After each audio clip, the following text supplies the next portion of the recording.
معاشر المسلمين وزمرة المؤمنين رحمكم الله.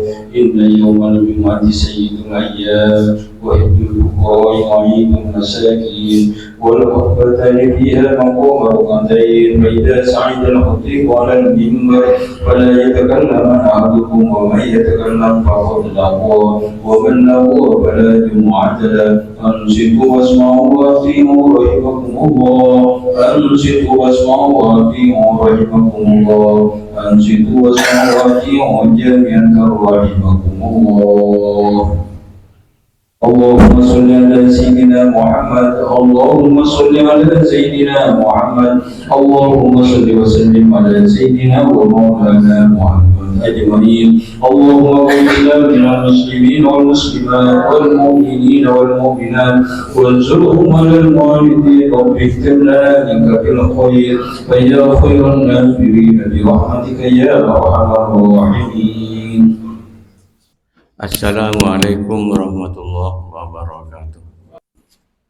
Innal hamdalillah nahmaduhu wa nasta'inuhu wa nastaghfiruh wa na'udzu billahi min syururi anfusina wa min sayyiati a'malina. May yahdihillahu fala mudilla lahu wa may yudlil fala hadiya lahu. Asyhadu an la ilaha illallah wahdahu la syarika lah wa asyhadu anna Muhammadan abduhu wa rasuluh.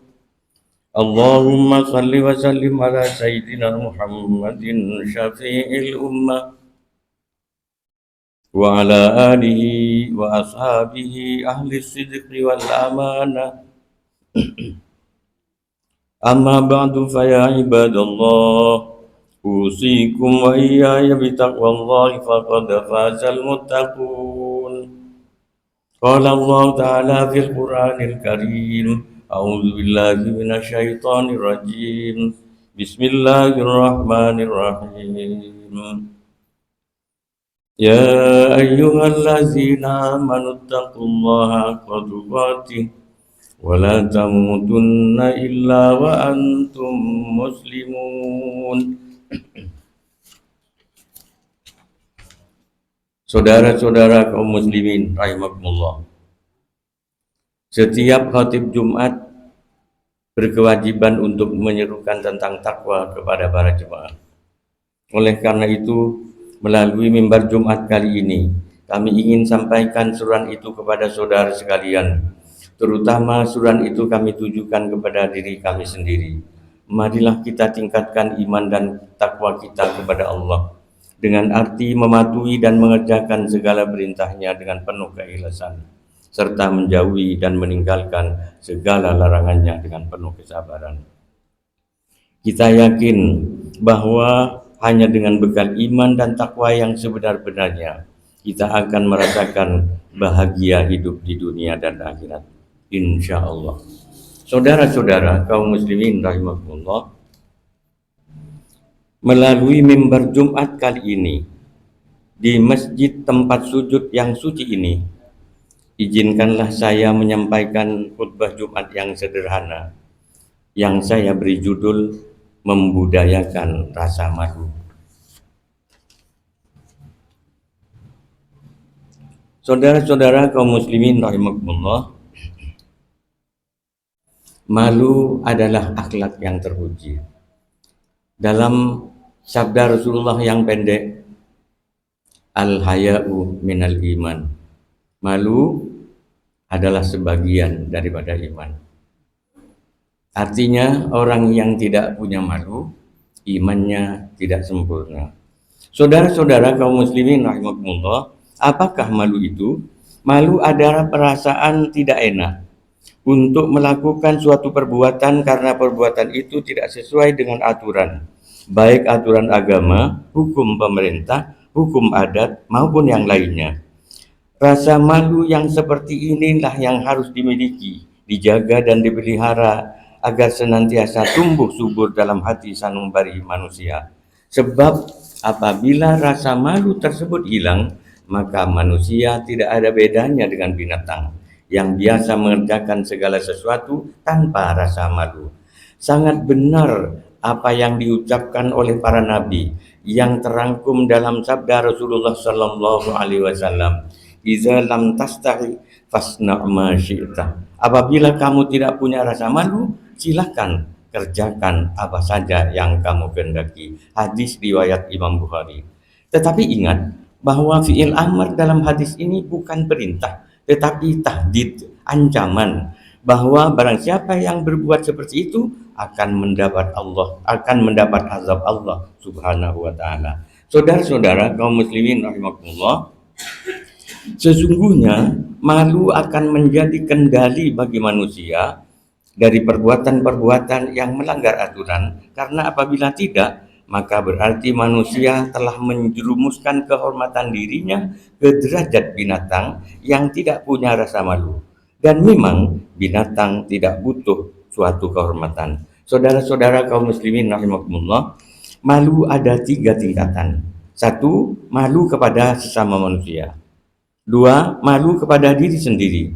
Yang ketiga, malu kepada Allah Subhanahu wa taala. Yang pertama, malu kepada sesama manusia artinya merasa tidak enak, merasa risih melakukan sesuatu yang melanggar aturan karena dilihat atau diketahui oleh orang lain.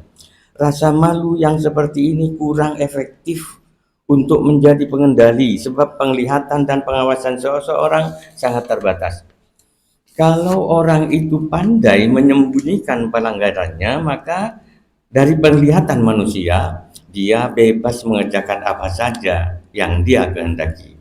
Tapi perlu diingat, jika suatu saat perbuatan itu terbongkar dan diketahui oleh orang lain, maka hilanglah kehormatannya. Maksudnya, orang tidak akan merasa menaruh hormat lagi kepadanya. Maka malu yang seperti ini adalah tingkatan malu yang paling rendah. Saudara-saudara kaum muslimin rahimakumullah, yang kedua adalah malu kepada diri sendiri. Malu kepada diri sendiri ini adalah malu tingkatan yang kedua yang lebih efektif untuk menjadi pengendali. Karena semua manusia diberi hati nurani oleh Allah untuk menjadi pengawas bagi dirinya sendiri.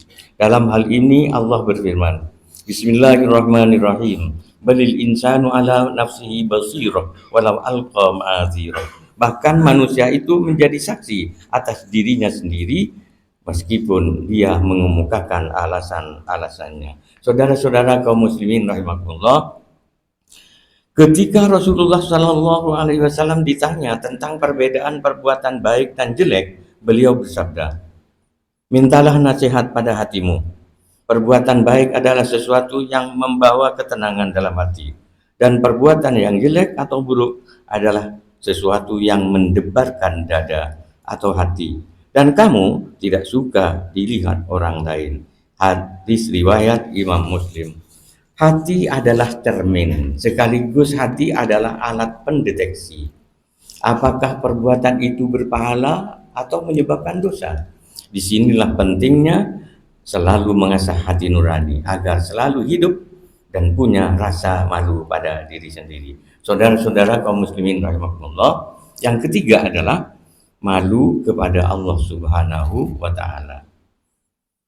Malu pada tingkatan ketiga ini adalah sebaik-baik rasa malu. Karena memang Allah Subhanahu wa taala senantiasa melihat dan mengawasi semua perbuatan manusia, baik yang terang-terangan maupun yang tersembunyi. Allah berfirman, Bismillahirrahmanirrahim. Innallaha kana 'alaikum raqiba. An-Nisa ayat 1. Sesungguhnya Allah selalu menjaga dan mengawasi kamu. Saudara-saudara, sesungguhnya ayat yang senada dengan ayat di atas banyak sekali dalam Al-Quran.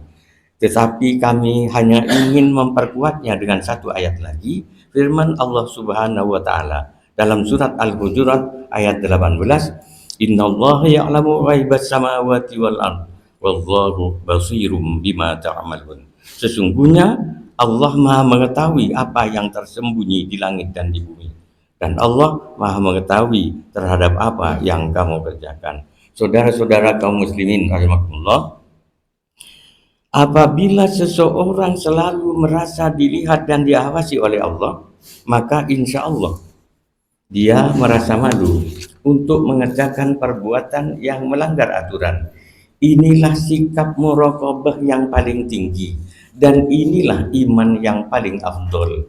Rasulullah bersabda, "Afdolul iman an ta'lama annallaha ma'aka haitsuma kunta." Rawahu Tabarani.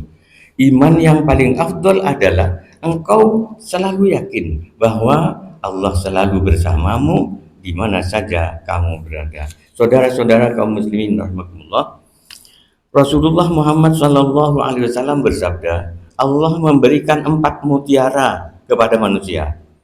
Pertama, akal. Yang kedua, pemahaman agama. Yang ketiga, rasa malu. Dan yang keempat, amal soleh. Kalau rasa malu sebagai mutiara tentu tidak akan pernah mati. Tapi kita harus ingat bahwa mutiara harus selalu diasah agar senantiasa memancarkan sinarnya yang cemerlang. Disinilah pentingnya agar kita selalu mengasah hati nurani kita agar memiliki rasa malu yang sesungguhnya. Hati jangan sampai dihinggapi rasa tamak. Seseorang yang dalam hatinya ada rasa tamak, loba, rakus, serakah, maka hilanglah rasa malunya. Dengan sifat tamak, rakus, dan serakah, manusia tidak malu lagi melakukan perbuatan-perbuatan yang dilarang, seperti mencuri, menipu, merampas hak orang lain, korupsi, dan lain-lainnya. Termasuk orang yang tidak tahu malu apabila orang itu menghalalkan segala macam cara untuk mencapai tujuan. Saudara-saudara kaum muslimin rahimahullah, sebelum diakhiri khutbah ini, saya ingin menyampaikan sabda Rasulullah SAW. Betapa pentingnya rasa malu ini. Rasulullah bersabda, "Man lam yakun lahu hayaun fala dina lahu. Wa man lam yakun lahu hayaun fid dunya lam yadkhulil jannah." Rawahu Dailami. Barang siapa tidak punya rasa malu, maka tidak ada artinya dia beragama. Dan barang siapa tidak punya rasa malu ketika hidup di dunia, maka dia tidak akan masuk surga. Hadis riwayat Imam Dailami. Saudara-saudara kaum muslimin rahimahullah, demikianlah khutbah Jumat yang dapat kami sampaikan. Semoga bermanfaat sebagai renungan dan muhasabah. Kiranya kita perlu membudayakan rasa malu ini agar kehidupan kita dalam bermasyarakat, berbangsa dan bernegara semakin baik. Semoga Allah senantiasa memberikan hidayahnya kepada kita sekalian sehingga kita merasa malu apabila melakukan perbuatan-perbuatan yang melanggar aturan, baik aturan masyarakat, aturan pemerintah, lebih-lebih aturan agama. Amin ya rabbal alamin. Idza sanal inna sanal kalami kalamullahil malikil alam. Wallahu subhanahu wa ta'ala yaqul wa biqaulihi yahtadil muhtadun. A'udzu billahi minasyaitonir rajim. Bismillahirrahmanirrahim. Innallaha alimu ghaibis samawati wal ard. Innahu alimun bizatis sudur. Barakallahu li wa lakum fil Qur'anil azim. Wa nafa'ani wa iyyakum bima fihi minal ayati wa dzikril hakim. Wa taqabbal minni wa minkum tilawatahu innahu wasami'ul alim.